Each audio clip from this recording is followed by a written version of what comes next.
The Joe Rogan Experience. Train by day, Joe Rogan podcast by night, all day. You don't use headphones, huh? Messes up my hair. Good to see you. What's see going you on too, your coat today? Every day is a new one. Yeah, well, I've got this suit maker, LGFG, Dmitry, the crazy Russian, and he, pays attention to what I'm doing and makes me the suits that he thinks are suitable. And You've I gotten wear quite them. extravagant, though. Like sometimes, like one half of the suit is one color. Yeah. Like looks like you're getting bored. You just want to switch it up a lot. He sends me these damn things, and I get them, and I think, there's no way I wear that. There's no way I'll wear that. And then I put it on, and I think, I like that. Yeah. And Tammy puts up with it. So Is it everyday suits now with you? Is that I'm in a suit pretty much all the time. is there a reason for that? Well, the original reason was because probably because of my father. He was a teacher, and he always wore a suit, even in the 70s when that started to become, like 1950s thing. And I asked him one time why he did that, and he said it was to show respect for his students. And then when I was a professor, well, when you start to be a professor, you're not that much difference in age from your students to begin with. It's a good way of laying out a demarcation, and that was helpful. That's useful. People like to know how the hierarchies are delineated. Right. And professors like to think that they're everybody's buddy, but that's not the right relationship. And so that was helpful. And then when I went on tour in 2018, I realized that I was going to speak live in front of several 100,000 people over the course of the tour. And I thought, you got to think when you have an opportunity like that if you had the least amount of sense, you'd pull out all the stops. So I bought some expensive suits. And then one of the things that happened in consequence of that was that people started to come to the lectures in suits. And so I'd say about 40% of the audience dresses formally. And lots of the young guys who come, they tell me when I meet them afterwards in the meet and greets, for example, that they bought their first suit to come to the lectures. And so, I wouldn't have ever expected that. And then Dmitry showed up about 2 years ago with this portfolio of suits. He designed one for each of the rules for my first book, and he put the rule underneath the collar at the back and designed the lining, custom lining on all the suits as well. And so I gave him a crack at it because he'd put so much work into it, and that worked out real well. He's very, very creative. Yeah, that two-color suit, there's lamb's wool on one side and goat's wool on the other, and it's a heaven and hell suit. So, yeah, no kidding, eh? And this is covered with iconography, Christian or Catholic and Orthodox. I've got one of each, and that's because I was out on tour with my new book, which is called We Who Wrestle with God, which we will talk about today, I hope. So that's how does one wrestle with God? Do you wrestle with God? With every word. So what does that mean? Well, look, man. Part of the reason that you're so successful, in my opinion, is because you actually say what you think. Like, you're not putting on a show. Actually, you have no reason to put on a show. You put on a whole bunch of shows, and they've already been successful. And you're actually asking the questions that are genuine questions, and people can trust you because of that. And that means that you're letting the words emerge as they come to you. And doing that with each word, that's a decision, because you can use your language to manipulate, and you can use your language for your own, say, hedonistic purposes or to gain power. Or you can just say what you think. All of those different choices are a decision. That's a wrestling. That's a moral decision. And it shines in every word. And so it's super important. That's part of the reason why in the Christian canon, the word is the basis of reality, right? It's the it's the process that generates the order that's good out of possibility and chaos, right? And so and Israel, the word Israel means we who wrestle with God. So that's the chosen people, right? And so what that means at a deeper level even is that if you're genuinely wrestling with your conscience, then you're someone who's chosen by God. And I think that's right. that's accurate. It's interesting what you just said. One of Terence McKenna's lectures, he talked about a very profound psychedelic experience that he had where he was given this revelation that the world is made out of words. Mm-hmm. That everything is made out of words. Mm-hmm. Like he had just some sort of a profound understanding of what words really mean. Well, how much of the reality that surrounds you has been, what would you say, has emerged out of the realm of possibility because of what you've said?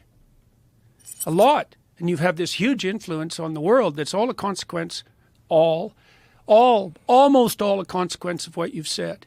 And so there's an insistence in the Judeo-Christian canon that that the capacity that words have to shape possibility is akin or identical to the process that generates reality itself. And I think that's true. That's why in the opening chapters of Genesis were described as formulated in the image of God. We're like a microcosm of the process that gives rise to order itself. It's a very different view than the bottom-up materialistic view, let's say, of the Enlightenment in the scientific world. It's a different way of looking at things. It's the notion that what is in front of you is a field of indeterminate possibility. It's got some implicit structure, as the scientists insist, but it's open, and you grapple with it like you grapple with your dawning consciousness in the morning. What confronts you in the morning is a field of possibility, and you approach that with a certain kind of orientation, and you use your words and your linguistic capacity to think to shape that possibility. And if you do that properly, then you make, this is the Genesis 1 insistence again, you make the order that's good or very good. And that depends on your orientation. So in the Sermon on the Mount, for example, which is an instruction manual, Christ tells his listeners how to orient themselves in the world properly. So he says, first, aim with all your heart at the highest good you can imagine. Now, you'll get better at that as your vision clears, but that's the orientation, to do what's right. Now, you might say, like Pontius Pilate said, well, what is right? What is truth? But most people know the difference between right and wrong. You know at least step by step what would move you forward and upward. So you orient yourself to the highest possible upward place. Then you make the assumption that other people have the same intrinsic value that you do. So that's your initial aim and presumption. And then you pay attention to the moment. And that's often the statement that gets Christ confused with the hippies, to consider the lilies of the field who don't toil or spin. But that's not the instruction. The instruction is to aim up with everything. And then, having that firmly in mind, to pay attention, as much attention as you can to each moment, to allow the words to come to you that best suit that upward aim, not to subordinate your language to your own machinations or manipulations or your own hedonistic desire, but towards what's right. And if you do that, then what emerges out of possibility is akin to the garden, to the original garden in Genesis 1, and it's the order that's good. Truthful language brings about the order that's good. And that's a very accurate way of portraying the role consciousness plays in bringing about reality. So, and it's not that viewpoint, by the way, isn't limited to the Judeo-Christian canon. You see the same thing in the Taoist representation, because in the Taoist world you have a domain of order, that's the black serpent, and you have a domain of chaos. Sorry, I have it reversed. The domain of order is the white serpent, and the domain of chaos or possibility is the black serpent in the Taoist image, the two snakes, head to tail. And your job is to walk the line between them. And you can tell when you're walking that line because that's where things are maximally meaningful. And so that's another element of this vision, which is that if you orient yourself with upward aim and you straddle the line between order and chaos, then things become maximally meaningful around you. So, and Musk, I just did a podcast with Elon Musk, and he talked about resolving his existential crisis, the existential crisis that he experienced when he was about 11 or 12. It was a crisis of faith, essentially. And the way that he resolved that and then motivated himself so intensely was by understanding that if he pursued the path of the expansion of knowledge, that would be intrinsically meaningful. That's the path of growth. That's the path of adventure, all of that. And it's aligned with what matures you and makes you more responsible and sets the world in order. And the instinct of meaning signifies all that. And so I've written a lot about that in this new book, We Who Wrestle with God. And that's what I've been lecturing about in 60 different cities, walking through these biblical stories one by one, partly because we have this wrestling match going on in our culture, let's say, between the nihilists and the atheists and the true believers, you might say. And one of the faults of that war is that no one stops to elucidate or delineate exactly what it is that we're arguing about. So you have people like Dawkins, they parody the traditional conceptions of God, a superstitious being, nothing more than a defense against death, anxiety, or the opiate of the masses, the old man in the sky. The conceptualization of God in the Old Testament and the New Testament is unbelievably sophisticated. And to reduce it to that kind of parody is a stunning disservice. Dawkins is an odd duck. He's an odd duck because I think he knows also that there is some value in psychedelic experiences, but he's scared to have them. And he won't look through Galileo's telescope. Yeah, but, he's had major health crises, right? Didn't he have some sort of a stroke or something like that? I don't know. I think he did. I believe he did. I believe he had a major health crisis. It's like, how much time do you have left? Like, what are you going to do? You're going to just not try it forever? You're just going to dismiss everything forever?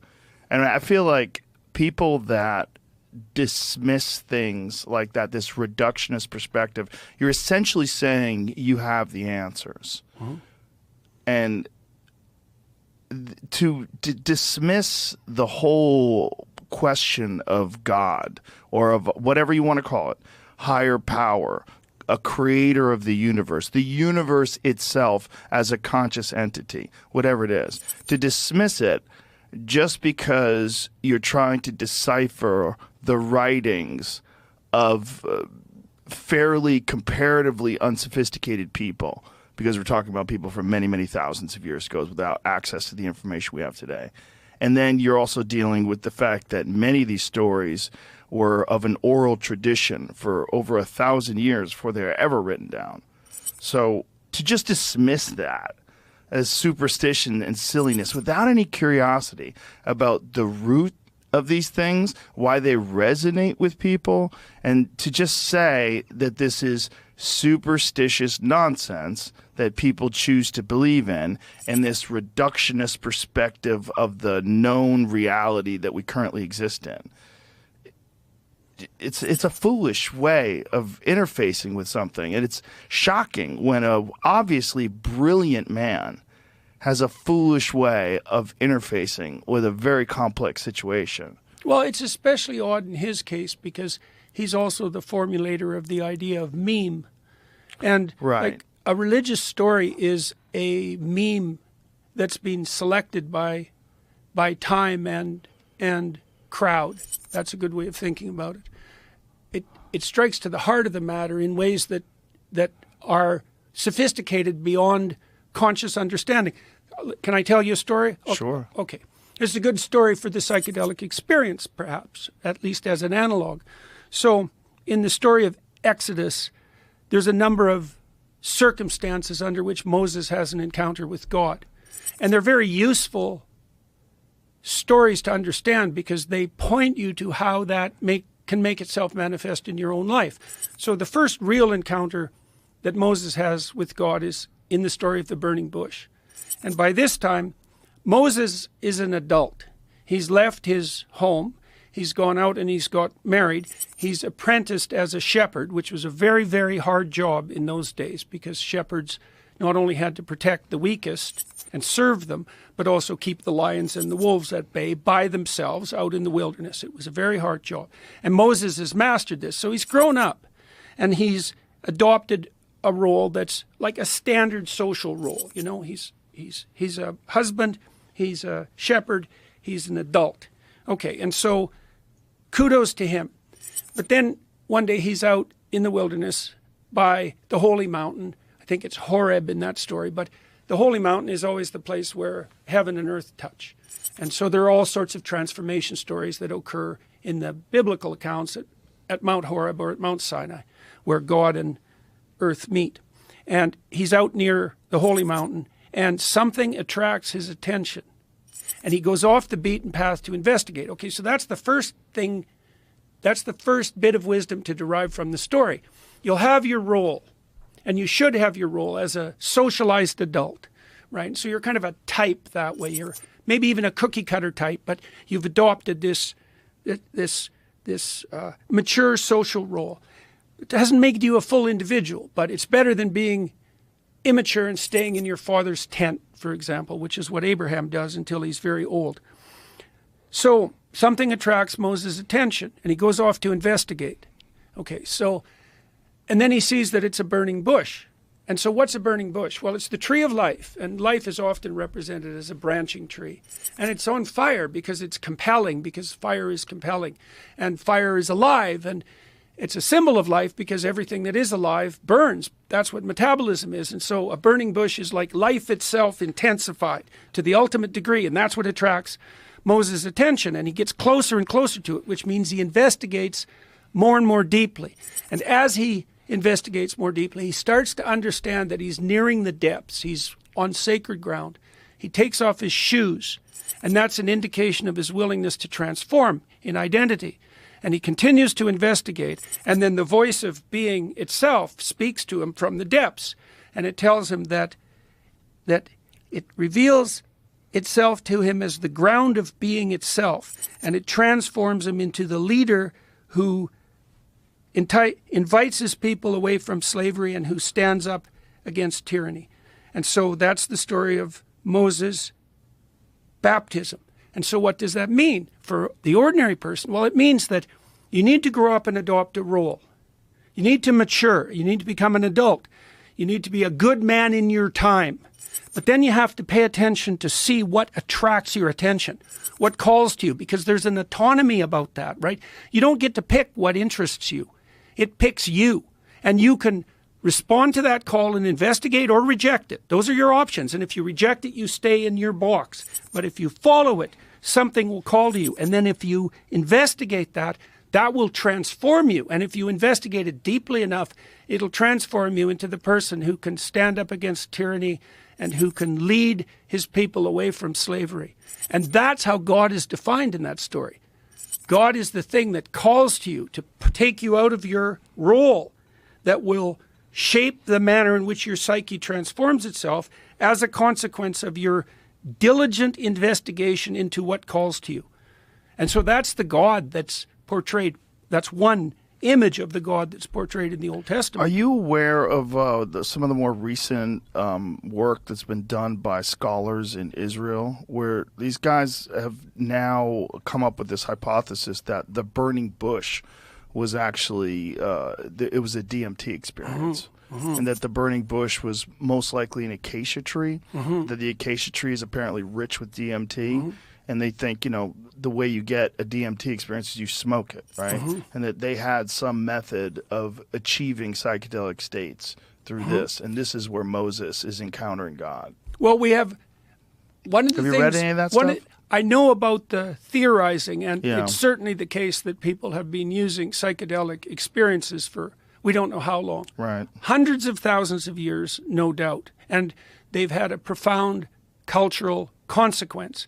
One of the things that a psychedelic experience does is amplify that sense of intrinsic interest, right? So it strips your perceptions of their inhibition by memory. That's a good way of thinking about it.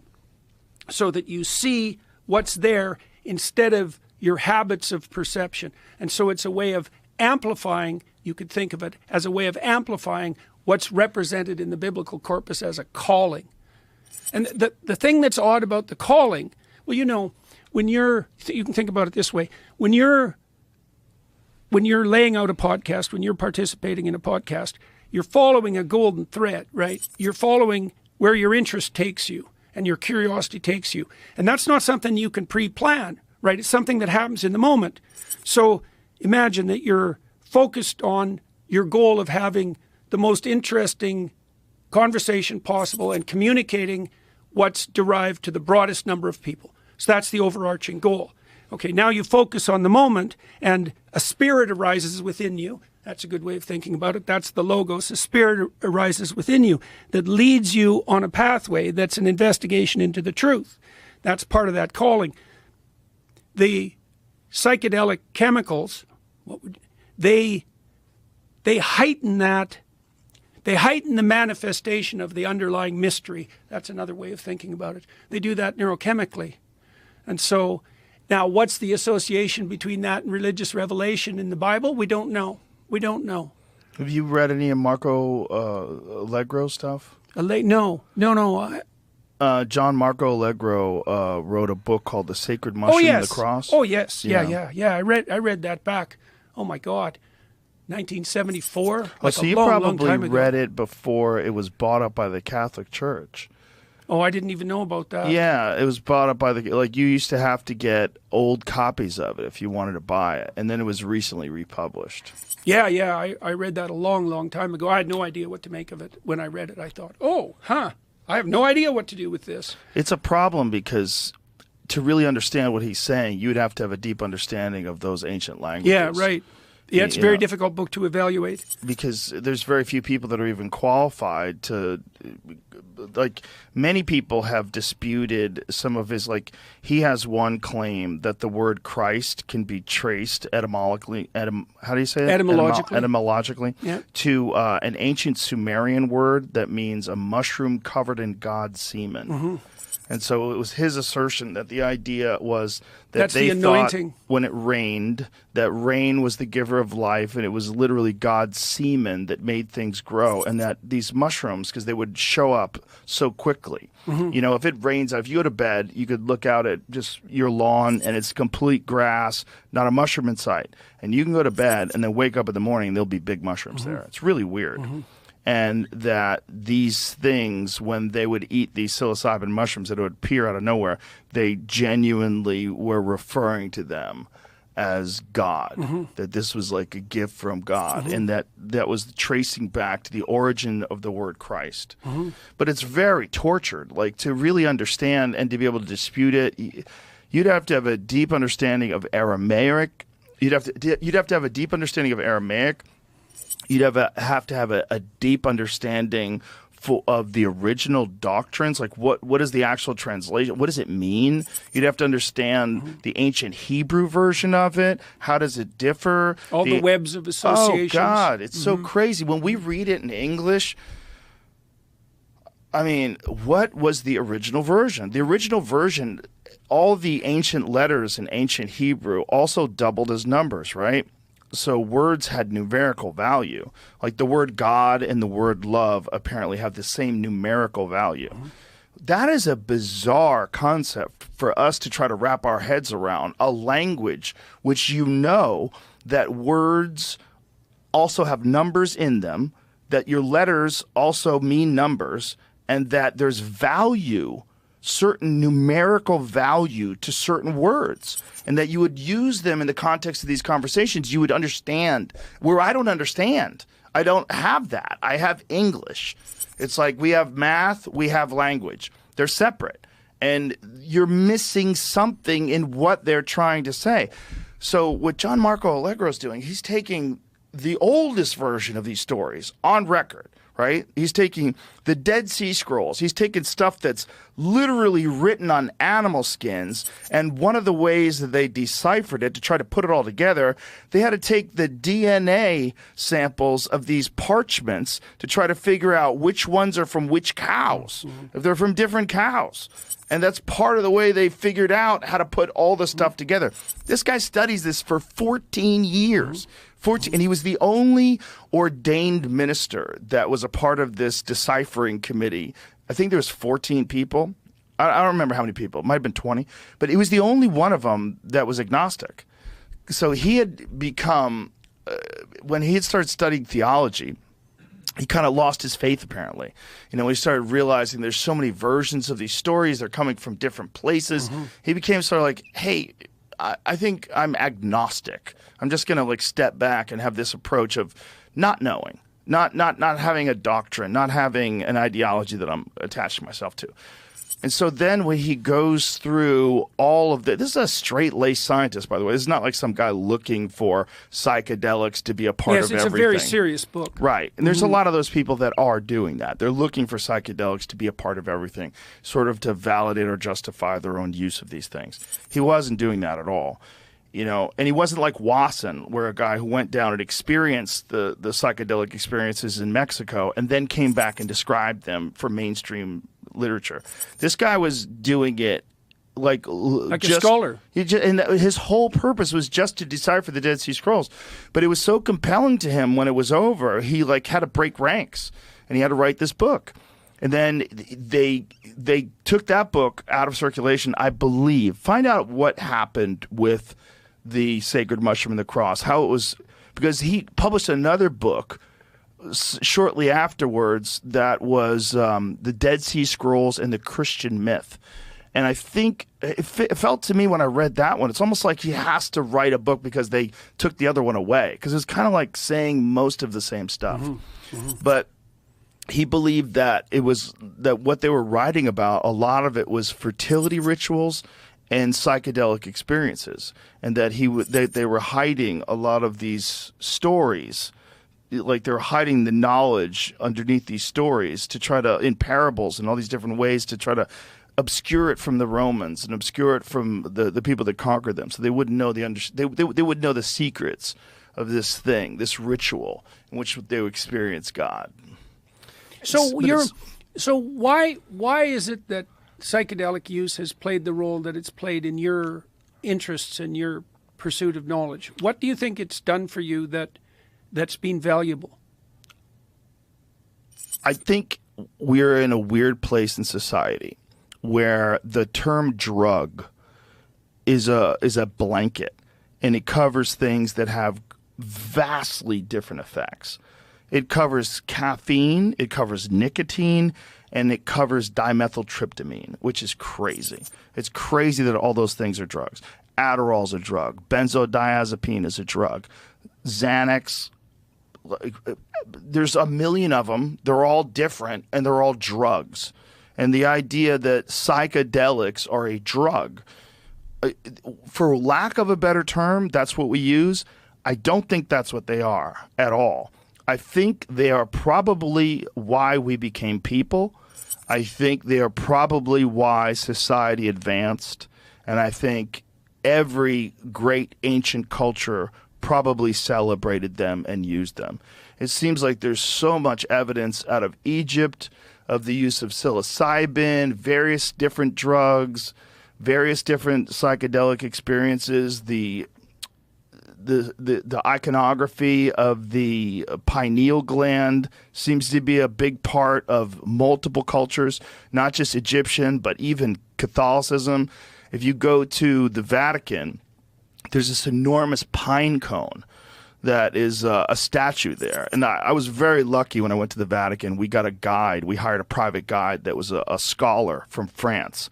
And when he's not working in the summers, he gives these tours, and they're very thorough. And he was a brilliant guy. I wish I could remember his name. should probably find it out to give him credit. Brilliant guy. So he takes us through, showing us all this artwork. It's incredible, explaining why they had little penises, and that it was explaining the whole thing, that big penises were thought to be barbaric, and it was not representative of like somewhat of class and dignity and education. And so we get to this pine cone, and he says to me, he goes, "Do you know what this represents?" And I said, "Is it the pineal gland?" And he goes, "Yes."